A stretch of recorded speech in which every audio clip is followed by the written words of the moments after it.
What words come to mind when you think of God? In my work as a pastoral associate, this question comes up often, and I'm always intrigued by the various answers that people give.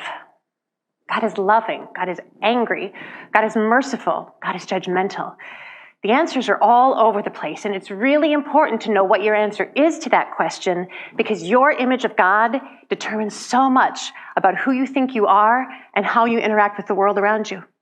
We spend so much time trying to understand God and decipher what the correct beliefs are to have about God, but I would like to propose a challenge. Instead of trying to whittle God down to our level of human comprehension, what if instead we launched ourselves into the great mystery that is God?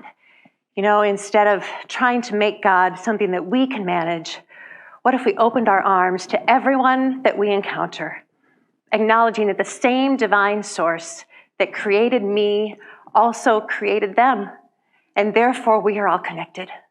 Wouldn't that be a game changer? So how can we do this? How can we launch ourselves into a bigger vision of God? First, you have to know what your current image of God actually is. Hopefully that image changes and grows as we get older. As the 51-year-old married mother of 2 teenagers, I would certainly hope that the image of God that I have now has evolved and deepened since the time that I was in 3rd grade. So I was born and raised Catholic, which meant that we went to Mass every Sunday. We took religious education classes so we could receive communion and be confirmed. And then we would pray the rosary in the basement whenever tornado watches blew through our area. We did everything that we were supposed to, although I don't know that I always understood why, especially as a child and an adolescent. It seemed like as we were checking off all the requirements on the list of things that we had to do, that, okay, I've done the God stuff here, and now I'm going to go over there to the parts of my life that are actually more relevant or exciting to me. So the sacred and the secular were 2 very separate things, and very rarely did they ever meet. So for me, God was very remote and impersonal at that time of my life. God seemed more like Santa Claus. God seemed like the guy with a white beard in the sky who was keeping track of when I was naughty and when I was nice. That made the next stage in my image of growing up with God into something that I will always be grateful for. Dry mouth, just give me a second. When I was in my late 20s, I took a job as a Christian educator at a small Presbyterian church. And the female minister there revolutionized my image of God. Reverend Nancy knew all of her parishioners by name. She greeted everybody with a great big bear hug, and she would sing at the top of her lungs, and she would bust a gut laughing with anybody who needed a laugh. She even went so far as to put on a purple frizzy wig and big floppy shoes to demonstrate that she was a fool for Christ, just like Paul, the Sunday that she was preaching about Paul being a fool for Christ. And Nancy also had a gift for being able to make people laugh. When she put on that wig and she danced around in those big floppy shoes, I realized here's a new image of God, one that's joyful and one that's welcoming. And it's an example that I have tried to emulate every day since. She also showed me an image of God that I had never thought about before, and that's the image of God as being vulnerable. When she was 51 years old, Nancy was diagnosed with lung cancer at the same age that I am now. And the side effects of the chemotherapy brought her to her knees. I remember the Sunday that she pulled up a stool and she had to sit down. And she was preaching again from Paul, and she said that she finally understood what Paul meant when he said that he was getting his power from Christ, because Christ's power is made perfect in weakness. Therefore, when I am weak, then I am strong. It's interesting because Nancy made me realize God doesn't punish us, and God doesn't manipulate us. When she died 2 months later, I don't think that she ever blamed God. Nancy taught me that God suffers when we suffer, and God weeps when we weep. And we have got to let God off the hook and stop making God the fall guy for when bad things happen in our lives.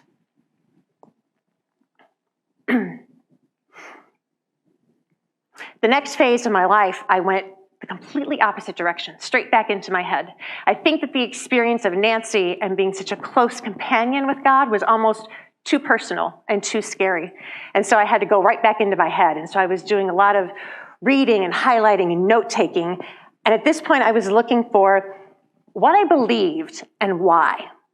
And I became convinced that I had the 100% black and white truth about God and faith, and that anybody who disagreed with me just wasn't as enlightened as I was. You know, I felt like I wasn't nearly as interested in someone else's authentic encounter of God as I was in making sure that that authentic encounter of God lined up with mine. Because, you know, mine was the right one. I was arrogant enough to think that I had God all figured out. What is it about our need to be right? Why is it so important to us to include some but leave others out based on what they believe or don't believe, when in reality we are all one in Christ? Christ being the logos, the life source, the energy that has existed from the beginning of time, that we are all living in now, and that we are all going back to. The prologue of John's gospel says, "In the beginning was the Word, and the Word was with God, and the Word was God. All things came to be through him." That's our common denominator. All things came to be through Christ. So how did I bust out of that arrogant phase in my growing up with God? I had kids. And there is nothing like becoming a parent to make you realize how little you actually know about anything. Becoming a mom cracked my heart open in a way that I had never experienced before, and I knew without a doubt that no matter how my kids ever screwed up, that I would always love them, and I would forgive them anything, just like my mom always forgave me.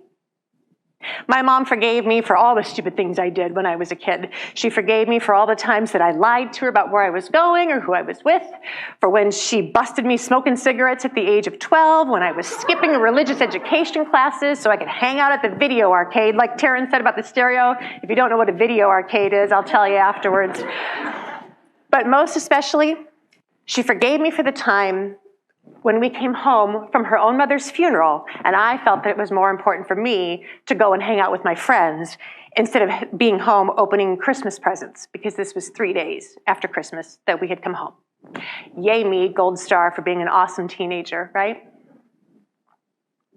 Even then when I said I was sorry, my mom responded the way she always did. She said, "Kris," she said, "I don't love what you did, but I always love you."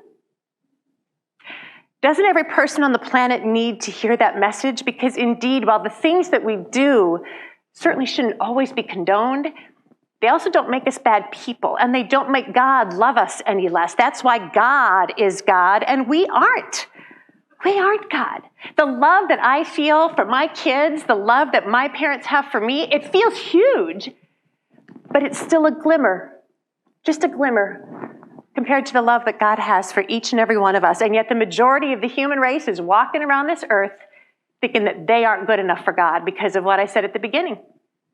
We are spending our time whittling God down to small, manageable pieces, doling God out accordingly, instead of launching ourselves into the reality that is God, which is love, mercy, compassion, and grace.